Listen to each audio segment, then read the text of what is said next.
सोलापूर शहरात श्रीराम नवमीच्या निमित्ताने एक भव्य धार्मिक कार्यक्रमाचे आयोजन करण्यात आले आहे. श्रीराम जन्मोत्सव मध्यवर्ती महामंडळ सोलापूर यांच्या वतीने 51 प्रभू श्रीराम मूर्ती वाटप आणि विराट हिंदू संमेलन या कार्यक्रमाचे आयोजन करण्यात आले आहे. 20 मार्च 2026 रोजी सायंकाळी 5 वाजता चिल्ड्रन पार्क वॉलचंद कॉलेज जवळ कर्णिक नगर सोलापूर येथे आयोजित करण्यात आलेल्या या कार्यक्रमाला प्रमुख पाहुणे म्हणून तेलंगणाचे आमदार राजासिंह ठाकूर तसेच जतचे आमदार गोपीचंद पडळकर व समस्त हिंदू आघाडीचे अध्यक्ष मिलिंद एकबोटे हे उपस्थित राहणार आहेत. राम जन्मोत्सव महामंडळाने एक मोठा कार्यक्रम आयोजित केलेला आहे आणि त्या कार्यक्रमानिमित्त राजासिंह ठाकूर हे येणार आहेत आणि त्यानिमित्त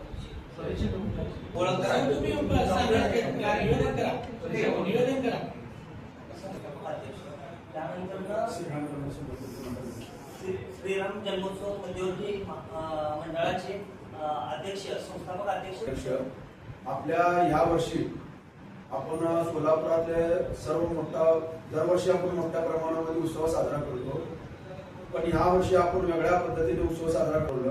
आता राजासिंह ठाकूर जे आज भारतीय पावन पर्वानिमित्त श्रीराम जन्मोत्सव मध्यवर्ती महामंडळ सोलापूर यांच्या वतीने मी उत्सवाध्यक्ष डॉक्टर सूर्यप्रकाश कोठे माझ्या नेतृत्वाखाली व संस्थापक अध्यक्ष सुधीरभाऊ बरवडे यांच्या मार्गदर्शनाखाली 51 मूर्तींचं वाटप आणि विराट हिंदू संमेलन या भव्य कार्यक्रमाचं आयोजन शुक्रवार दिनांक 20 मार्च 2026 रोजी सायंकाळी 6 वाजता चिल्ड्रन पार्क कर्णिक नगर वॉलचंद कॉलेजच्या जवळ सोलापूर येथे संपन्न होणार आहे.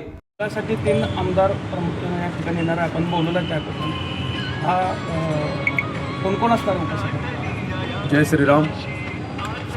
आपला जो श्रीराम जन्मोत्सव मध्यवर्ती मंडळाकडून जो का कार्यक्रम राबवला गेला आहे त्या सोहळ्याला आपले राजासिंह ठाकूर जे तेलंगणाचे आमदार आहेत, कट्टर हिंदुत्ववादी, त्यांनी उपस्थित राहणार आहेत. आता सध्या महाराष्ट्रामध्ये झंझावत ज्यांचं झालेलं आहे आपले गोपीचंद पडळकर साहेब ते उपस्थित राहणार आणि महाराष्ट्राचे गोरक्षणाचे गुरुवर्य मिलिंद एकबोटे साहेब हे सुद्धा तिथे उपस्थित राहणार आहेत आणि हा कार्यक्रम भव्य दिव्य होणार आहे. जास्तीत जास्त आम्ही याच्यामध्ये महिलांना सुद्धा सहभाग करून घेतलेला आहे. विराट हिंदू संमेलनात हा कार्यक्रमाचं स्वरूप झालेलं आहे आणि पुढं सुद्धा अनेक याच्यामधून उपक्रम राबवून वर्षभर आम्ही जसं हिंदूंना एकत्र कसं करणं होईल, पक्षभेद, संघटनाभेद, जातीभेद तोडून हा सर्वांना व्यापक दृष्टिकोन द्यायचा आमचा प्रयत्न आहे. सुरुवातीला आपण रामनवमीची सर्वप्रथम सुरुवात केली सोलापुरात आणि आता मिळणारा प्रतिसाद काय सांगा? श्रीरामनवमीची सुरुवात मी नाही केली, आम्ही मध्यवर्तीची स्थापना केली. श्रीरामनवमीची सुरुवात ही पहिला लोधी समाज लष्करमध्ये करत होता, नंतर राजाभैया पाटील, परत आपले रवी कोटमळे मध्यवर्तीला त्यांनी मिरवणूक काढत होतो. मग जसं आम्ही 4-5 वर्ष झालं की आम्हाला पारंपरिक पद्धतीने करायचं होतं, डॉल्बी सिस्टीम नको होती. पारंपरिक पद्धतीनं पुढं कसं जातं होईल त्यासाठी आम्ही त्याचा व्यापक दृष्टिकोन देऊन जास्तीत जास्त बेसराम हे धार्मिक कार्यक्रम कसं याकडे आमचं कल आहे. श्रीराम नवमी निमित्त श्रीरामांच्या 51 मूर्तींचं वाटप येत्या शुक्रवारी म्हणजे 20 मार्च 2026 रोजी सायंकाळी 5 वाजता कर्णिक नगर येथील चिल्ड्रन्स पार्क जे WIT कॉलेजच्या जवळ आहे येथे संपन्न होणार आहे.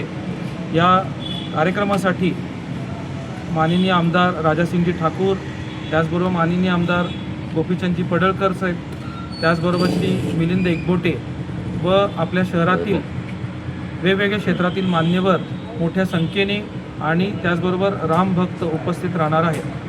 आपण या प्रेस कॉन्फरन्समार्फत सर्वांना आवाहन करीत इच्छितो की आपण सर्वांनी मोठ्या संख्येने या कार्यक्रमासाठी यावं. डॉक्टर साहेब, आपण जे 51 मूर्ती वाटप करणार आहे या शहरातला आहेत का जिल्ह्यात? शहर त्याचबरोबर काही जिल्ह्यातील लोकांचं. कुठल्या तालुक्यातील लोक येण्याची शक्यता आहे? पंढरपूर, सांगोला, करमाळा अशा बार्शी अशा वेगवेगळ्या भागातून लोक मंडळ आहेत ते येणार आहे. मूर्तीची उंची वगैरे? मूर्तीची उंची 3 फूट आहे साधारणतः आणि त्या सोलापुरातल्याच मूर्तिकारांनी साकारलेली आहे. आरोग्य म्हणजे केवळ औषध नाही, तर निसर्गाच्या योग्य उपचारांनी मिळणारी खरी आरामदायक अनुभूती. सोलापूरमध्ये निसर्गोपचाराचं विश्वासाचं नाव लिमये निसर्गोपचार केंद्र. इथे उपलब्ध आहेत विना औषध उपचार पद्धती, ॲक्युप्रेशर, ॲक्युपंक्चर, कपिंग आणि मसाज थेरपी. सर्व प्रकारच्या आजारांवर निसर्गाच्या माध्यमातून